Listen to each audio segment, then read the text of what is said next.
আমাদের ভুল হতেই পারে ভাইয়া, এটা কোনো ব্যাপার না। ঠিক আছে, আপিল হইলে যাবে। থাকলো আপিল বোর্ড থাকলো, আমি আমার ভাইয়ের সাথে একমত, আপিল বোর্ড থাকলো।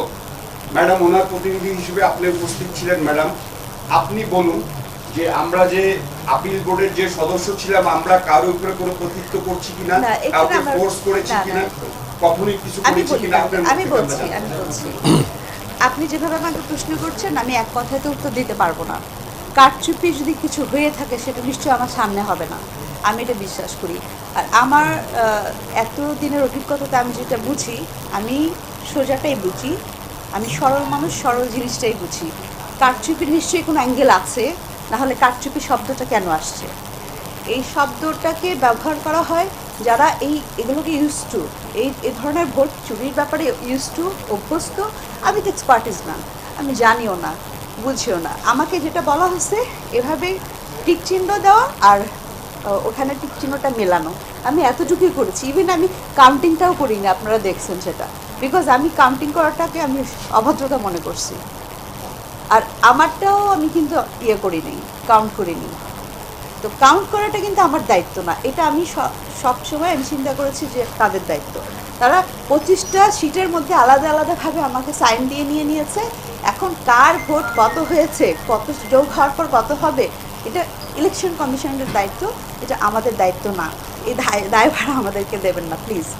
আমরা আসলে এই ব্যাপারে জানি না, কারচুপির বিষয়ে জানি না, কেউ কাউকে বায়াস করেছি কিনা আমরা সেটাও জানি না। আমরা এই বিষয়ে কারোর দায়িত্ব আমরা নিতে পারবো না। Sorry, thank you very much. Madam, আমার কাছে প্রশ্ন ছিল যে আমরা তিনজন আপিল বোর্ড, না আমি দেখি, আমি তো বলেছি ভাই, আমি তো বলেছি, আমি এই কথা কিন্তু স্পষ্ট বলেছি। আমি বলেছি আপনারা যে প্রশ্ন আসছে সেই অ্যাঙ্গেল থেকে আমার কথা বলতে হবে। আমি দেখিনি বলে একবার সাফ আপনাকে একটা জবাব দিব, লাস্ট জবাব তো আমি দিতে পারবো না। আমাকে বললে প্রথম থেকে বলে আসতে হবে। তো আমার প্রথম কথাগুলোকে আপনাকে শোনার পর লাস্টে আপনার বুঝতে হবে আমি আপনাকে কোনো দোষ দিয়েছি কিনা, আমি আপনাকে কোনো ফোর্স করার কথা বলেছি কিনা। আমি কি একবারও বলেছি? না না।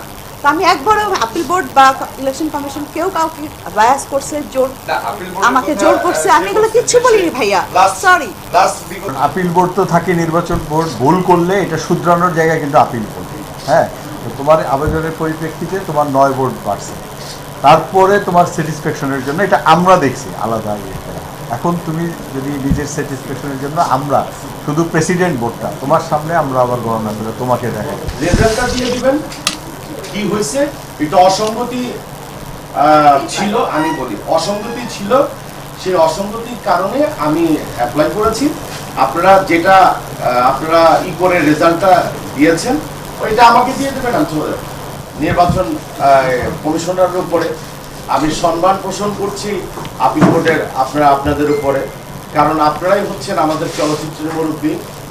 আপনাদের কাছ থেকে আমরা শিখতে চাই, আমরা আপনাদেরকে শেখাবো না, আপনাদের কাছ থেকে আমরা শিখতে চাই। আর বিশেষটা হয়েছে কি, যে কারণে আমি অ্যাপ্লাই করেছি, কমিটি ধরে আমি নির্বাচন করেছি, সেই নির্বাচনের কারণে তাদের কাছেও আমার কিছু জবাবদিহির কিছু ব্যাপার আছে, আমি সেটা তাদেরকেও তো আমার জবাবদিহি করতে হবে। যে মনে করেন যে আমি আমার ভাগনা ভাগিয়ে যদি আমার কাছে জবাব চায়, যে অ্যাজ এ ইস্যু আমার তো জবাবদিহি করতে হবে। সেই জবাবদিহির কারণেই আপনাদের কাছে আমার বলা। আর এটা তো বিষয়টা হচ্ছে যে অনেক বছর যাবত তো আপনারাও আছেন, আমরাও আছি, তো এই প্রথম এরকম একটা হলো। তো সো দ্যাট আপনারা যেটা ডিসাইড করবেন, একজন তো একজন পাস করবে, তাতে কোনো দ্বিমত পোষণ করার কোনো বিষয় নেই। এর আগেও আমি এটা নিয়ে বোধহয় সম্ভবত 6 বার আমি ইলেকশন করছি, একবার আমি পরাজিত হয়েছিলাম এই চুন্নু সাহেবের সাথে, তখন কিন্তু এরকম আমার কি দিতে হয়নি। তো যাই হোক, এটা কোনো ব্যাপার না। মিশা আসবে, নয় আমি আসবো, জায়েদ আসবে, নয় অমিত আসবে, এইভাবেই চলতে থাকবে। একসময় আলমগীর সাহেব প্রেসিডেন্ট হয়েছে, এইটা আমার কোনো ফ্যাডেক না। আর মিশার সাথে পরাজয় হলে যে আমি একদম শেষ, তাও না, কিন্তু আমি এটাকে ফলো করছি না। এখন বিষয়টা হচ্ছে অসঙ্গতির কারণে জায়গাটায় কি বলে আমি আপিল করেছি, আপনারা আমাকে কাগজটা লিখিত দিয়ে দিবেন, যেটা আমি ওইটা নিয়ে চলে যাব। এবং আমি আমার শেষ হয়নি, সেটা হচ্ছে একদম মিডিয়ার সামনে আমি বলতে চাই, এই আজান দিচ্ছে মিডিয়ার সামনে আমি বলতে চাই, সেটা হচ্ছে এই চলচ্চিত্র আমার প্রথম ভালোবাসা। এই সমিতি করেছি প্রায় অলমোস্ট, আমি চলচ্চিত্রে এসেছি 27-28 বছর যাবত। আমি চলচ্চিত্রের সাথে অনেকবার আমি সমিতির সাথে জড়িত ছিলাম। তো এই সমিতিটা আমার ভালোবাসা, মানে আমার কারণে কিংবা মৌসুমীর কারণে সমিতি কোনো মানে কলুষিত হবে, এটা আমি হতে দিব না। তো এটাই হচ্ছে কথা। তো যেটাই হোক না কেন, যা আবার শেষ, আমাকে আপনারা স্যাটিসফ্যাকশন একটা জায়গাটা আমাকে করে দেন, আমি চলে যাব, ফিনিশ। আমি অনেক শান্তিপ্রিয় মানুষ, আমাকে অনেক ভালো করে আপনারাও চিনেন, আর আপনাদের চেনার আগে ওনারা খুব ভালো করে আমাকে চিনে, আমার সম্পর্কে, আমার ওয়াইফ সম্পর্কে, মৌসুমী সম্পর্কে, কতটুকু স্ট্যাটাস মেনটেন আমি করি, কতটুকু মৌসুমী স্ট্যাটাস মেনটেন করে, এটা তোমরা বলছি, তোমরা জানার আগে তোমাদের সিনিয়র যারা ছিল তারাও কিন্তু আমাদের জানে। তো হয়রাস ওনাদের সামনেই আমি বড় হয়েছি। আবার এখানে আমার বন্ধু আলম, আমার ল্যাংটাকাটের বন্ধু, হ্যাঁ, তো সোদের সেটা আমি বলতেছি, যা অত্যন্ত আমি স্ট্যাটাস মেনটেন করে চলি, ফেক করা চলার মতো না। ফেক করে চললে কিন্তু আজকে আমাদের অবস্থান একটা গুড ফ্যামিলি, গুড স্ট্যাটাস নিয়ে আমরা চলতে পারতাম না সমাজে, ইনশাল্লাহ। তো অতটুকু সম্মান বোধ ডেফিনেটলি আমার ভিতরে তোমরা রাখো, ঠিক না? আমার সম্মান বোধ ডেফিনেটলি রাখবা। আমরা সমিতির ভালো চাই, আমাদের ভালো আমরা চাই। আসলে কি আমার বলার ব্যাপার হচ্ছে যে সানির রেজাল্ট নিয়ে তো আমরা জেনেছি ওর রেজাল্ট, এখানে তো ভোট কম বেশি দু একটা হতেই পারে, এতে তার রেজাল্ট চেঞ্জ হয়ে যাবে না। কিন্তু অন্যান্যদের অনেকেরই পাস এবং ফেলের ব্যাপার আছে, তারা হয়তো এটাকে অনেক আশা করে তারা এই ইলেকশনটা করেছে।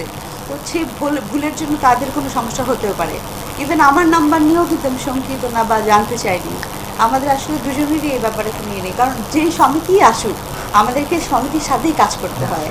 এবং সবচেয়ে বড় কথা, শিল্পীদেরকে ছেড়ে আমরা কখনোই যেতে পারবো না, আর আমাদের সিনিয়র শিল্পীরা যা বলবে তার বাইরেও যেতে পারবো না। এই দিক দিয়ে তো এমনি আটকা আছি। তো সংগঠনটা একটা ঘরের মতো একটা ব্যাপার, টোটাল জিনিসটাই হচ্ছে নিজেরা আমাদের শিল্পীদের স্বার্থ সংরক্ষণ, স্বার্থ দেখা। প্রডিউসাররা কার সাথে কথা বলবে, কোনো সমস্যা হলে কোথায় কমপ্লেন দেবে, এই কমপ্লেনের একটি জায়গায়, আর কিছু না। সেখানে সিনিয়র জুনিয়র মিলিয়ে একটা সংগঠনের কমিটি থাকে, তারা হচ্ছে এটাকে মেনটেন করে। কারণ সবাই তো কাজ করি আমরা, ওইভাবে তো হয় না যে কেউ একজন চাকরি করবে এখানে, সে মেনটেন করবে। দ্যাটস ওয়াই এই সমিতি। তো এইটা নিয়ে আসলে যে কেউ একজন মেনটেন করলেই হয়, এটা নিয়ে আমাদের খুব সমস্যা নেই। মৌসুমী অনেক ভালো কথা বললো, সবসময় তার কথা বলা হয়ে ওঠে না। তো যে জায়গাটা হচ্ছে যে প্রাণের জায়গা, ভালোবাসার জায়গা, কিন্তু আমি যখন মানে এফবিসিতে 28 বছর তো হয়ে গেল, কিন্তু দ্বিধাদ্বন্দ্ব কাজ করে না এফবিসিতে ঢোকার। কিন্তু আজকে কেন করছে আমি জানি না, এটা আমার বোধহয় ডিজিজ হতে পারে। কিন্তু আমার প্রেশার মাপাইছি, প্রেশার ঠিক আছে, কিন্তু কেন দ্বিধাদ্বন্দ্ব হচ্ছে আজকে আমার? এখানে তো আমি বড় হয়েছি, এখানে আমি এই জায়গাটা আমি বড় হয়েছি, আমি দ্বিধাদ্বন্দ্ব কেন আমি জানি না। কিসের ভয়, কিসের আমি বুঝতে পারছি না। আমার কোন শরীরের কোন একটি জায়গায় যেন আমার ভয় কাজ করে এফডিসিতে এখন। কেন আমার দ্বিধা আমি জানি না।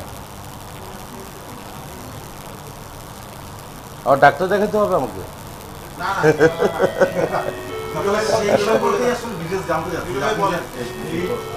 শোনো, আর কিছু জানতে চেয়েও না, অনেক জানাজানি হয়েছে।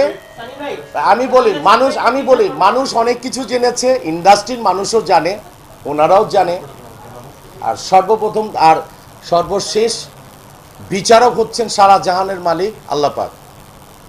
আমার মালিক, তোমার মালিক, সব কিছুর মালিক আল্লাহ, তার উপরে আমি ছেড়ে দিলাম বাস।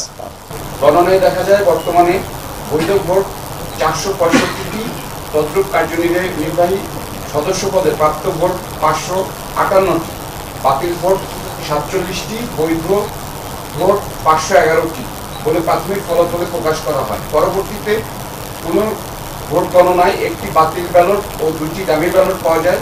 সেই হিসেবে বর্তমান বাতিল ব্যালট 50টি ও বৈধ ব্যালট 508টি। সব কিছু পূর্ণরূপে যাচাই বাছাই করে আপিল ভোটের চূড়ান্ত ফলাফল প্রকাশ করবে। মাননীয় প্রধানমন্ত্রী ঘোষণা করেছেন ডিজিটাল বাংলাদেশ, সেখানে ওই ক্যালকুলেটরের বিষয়তে যাব মিয়া ভাই, আমার মিয়া ভাই কিন্তু আর নির্বাচন কমিশনার না, আমার মিয়া ভাই। হ্যাঁ, খসরু ভাই আমাদের অনেক পছন্দের একজন মানুষ। না, আমাদের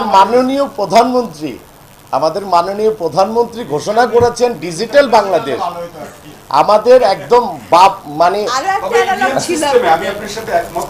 অবশ্যই ম্যাডাম ছিলেন ভোট গণনার সময়, আমরা শুধু আপিল বোর্ডের 3 জন সদস্যই ছিলাম। এখানে কথা উঠেছে আপিল বোর্ডের বৈধতা আছে কি নাই, থাকা আছে কি নাই। আমরা যেটা মনে করি আপিল বোর্ড হচ্ছে নির্বাচন বোর্ডের সর্বোচ্চ একটি জায়গা, তারা সবসময় এটা পর্যবেক্ষণ করতে পারে, তদারকি করতে পারে, তাতে কোনো ভুল নেই। এবং সবচেয়ে বড় কথা হচ্ছে যে ম্যাডাম ছিলেন, মৌসুমী ম্যাডাম ছিলেন। আমরা আপিল বোর্ড কোনো ভোটের ব্যালটে কোনো ভোটের বাতিল হলো কি বাতিল হলো না বা নির্বাচন কমিশনের উপরে আমরা কোনো শব্দটিও করিনি।